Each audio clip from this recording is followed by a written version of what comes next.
JTV online, ঐক্যের পথে মোরা। একটু একটু করে ভাঙতে ভাঙতে ক্রমান্বয়ে সবকিছু আজ রাক্ষসী মেঘনার পেটে বিলীন হয়ে গেছে। এ যেন তার চিরপ্রাপ্য সম্পদ। শৈশব কৈশোরের অনেক স্মৃতি আজ মেঘনার পেটে। মেঘনা নদীর অব্যাহত ভাঙনে লক্ষ্মীপুরের মানচিত্র থেকে ছোট হয়ে যাচ্ছে কমলনগর উপজেলা, বিচ্ছিন্ন হয়ে যাচ্ছে জনপদ, হারিয়ে যাচ্ছে আপনজনের শেষ ঠিকানা, পূর্বপুরুষের কবরটুকু। কিছুতেই এ ভাঙন ঠেকানো যাচ্ছে না। হাজারো মানুষের স্বপ্ন আজ নদীর বুকে একাকার হয়ে গেছে। সবকিছু হারিয়ে এক ঝাঁক মানুষ শুধু তাকিয়ে আছে বিধাতার দিকে। আমাদের দোকানে ফাঁকবার বাইছে, ফাঁকবার এখানে আছি, আবার এখান থেকে মনে করেন আর কেন যাইতে হইব। আমরা তো আর গাঙ্গে ভাঙা লোক কোনানে যাইতে পারতেছি না। তিন ভাগ আবার একবার মাংস হত্যায় সাহাবারা কাটে, সাহাবারা মাংস হত্যায় আসছে আজিমত, আজিমত মাংস হত্যায় আসছিল। এখন আমাদের কোনো ডাল কিছু নেই, আমরা নিয়ে খাই। তো এই জায়গায় ছিলাম না, আমরা বহু পশ্চিমে দূরে ছিলাম। আর নদী এক ভাঙ্গা দিয়ে আছে, এখন আর এই জায়গায় আছি, এখন এই জায়গা ভাঙ্গিয়ে নিয়ে যায়। এখন আমরা এখানে যাই যে কোনো এই মাথা গুজার কোনো শক্তি নেই, ওরকম কোনো আমার ক্ষমতা নাই। এদিকে মেঘনার করাল গ্রাসে মসজিদ, মাদ্রাসা, ঘরবাড়ি সহ সরকারি বেসরকারি বহু প্রতিষ্ঠান তলিয়ে গেছে। সরেজমিনে কমলনগর উপজেলার মতিরহাট, সাহেবের হাট ও কাদির পণ্ডিতের হাট ঘুরে দেখা যায় মেঘনা নদীর ভাঙনের মুখে ঘরবাড়ি, ফসলি জমি হারিয়ে অন্যত্র একটু মাথা গোজবার ঠাঁই নিয়ে মানবেতর জীবনযাপন কাটছে উপকূলীয় অসহায় মানুষগুলোর। ওই আঙ্গ বাড়িঘরের ব্যবস্থা করে দিতে, আঙ্গ বাড়িতে নদীতে ভাঙি ব্যাগ চলে যায়, আমরা নদী পাড়ে আসি। এই রাস্তাটা দিয়ে আমাদের বিদ্যালয়ে যেতে হয়, রাস্তাটা ভেঙে যাওয়ার কারণে আমাদের যেতে অনেক অসুবিধা হচ্ছে।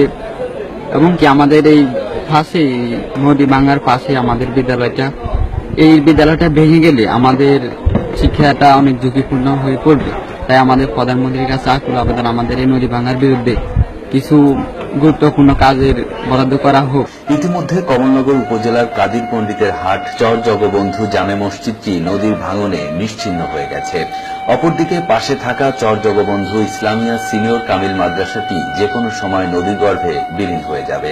এই প্রতিষ্ঠানের প্রায় 8 শতাধিক শিক্ষার্থীর পড়ালেখা বন্ধ হয়ে যাওয়ার আশঙ্কা রয়েছে। স্বাধীনতার মসজিদ গোটা রামগতির মধ্যে সর্বশ্রেষ্ঠ মসজিদ।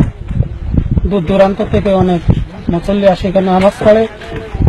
আমরা এলাকাবাসী এমপি সাহেবের কাছে আবেদন করছি বাঁধের ব্যবস্থা করার জন্য।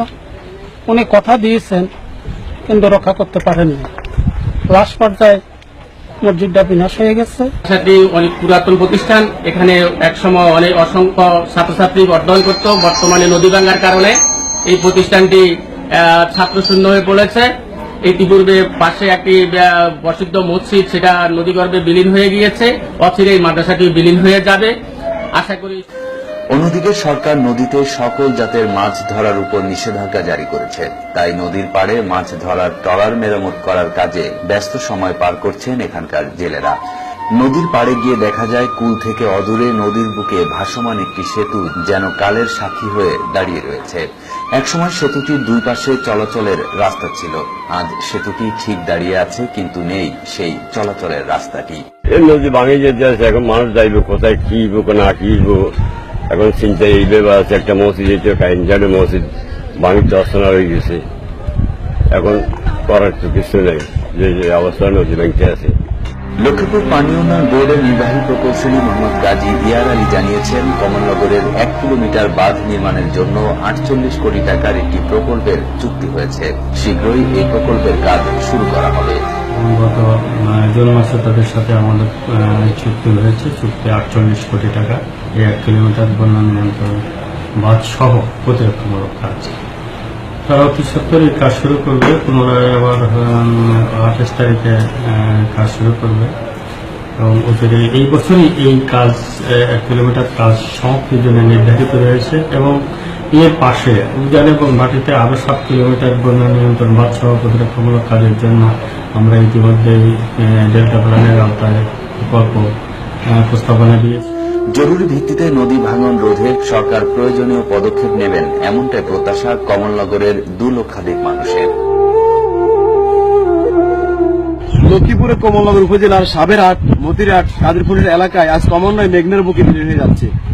ইতিপূর্বে কাদিরপুরের এলাকায় অতিবাহী মসজিদ মেঘনার বুকে বিলীন হয়ে গেছে। এছাড়াও সরকারি বেসরকারি বিভিন্ন শিক্ষা প্রতিষ্ঠান, মানুষের বসতভিটা, ফসলের জমি আজ মেঘনার বুকে ক্রমান্বয়ে বিলীন হয়ে যাচ্ছে। এখানকার মানুষের দীর্ঘদিনের দাবি, সংসদ সদস্য, জেলা প্রশাসক যদি দ্রুত সরকার প্রতি জোর দাবি জানান, তাহলে হয়তো নদী ভাঙন থেকে তারা রক্ষা পাবেন। মোহাম্মদ জুবুল হোসেন, জেটিভি, লক্ষ্মীপুর থেকে।